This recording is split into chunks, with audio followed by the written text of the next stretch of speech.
অর্থ পাচারের মামলায় বিএনপির ভারপ্রাপ্ত চেয়ারম্যান তারেক রহমান ও ব্যবসায়ী গিয়াসউদ্দিন আল মামুনকে হাইকোর্টের দেওয়া 7 বছরের দণ্ড থেকে খালাস দিয়েছে আপিল বিভাগ।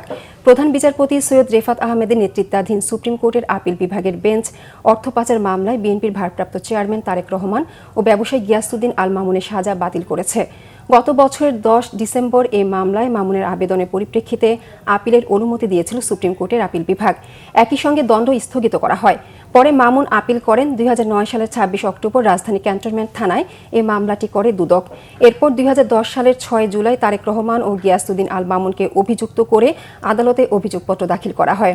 2011 সালের 8 আগস্ট এই মামলায় তাদের বিরুদ্ধে অভিযোগ গঠন করে আদালত।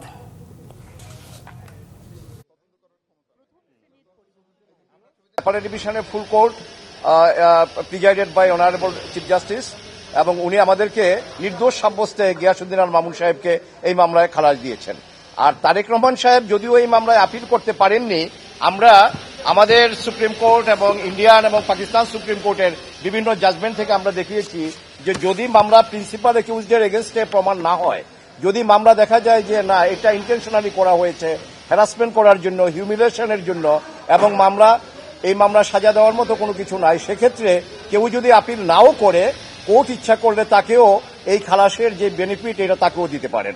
এইভাবে আমাদের প্রেয়ার ছিল এবং বিভিন্ন সাইটেশন আমরা যখন দেখিয়েছি অনারেবল চিফ জাস্টিস সাহেব এবং বেঞ্চে যে সমস্ত মাননীয় বিচারপতি মহোদয় ছিলেন তারা আমাদের এই কন্টেনশনটা অ্যাকসেপ্ট করেছেন এবং তারেক রহমান সাহেবও এই রায়ের বেনিফিট পাবেন, অর্থাৎ আমরা বলতে পারি যে উনিও এই মামলায় নির্দোষ সাব্যস্তে খালাস হয়েছেন।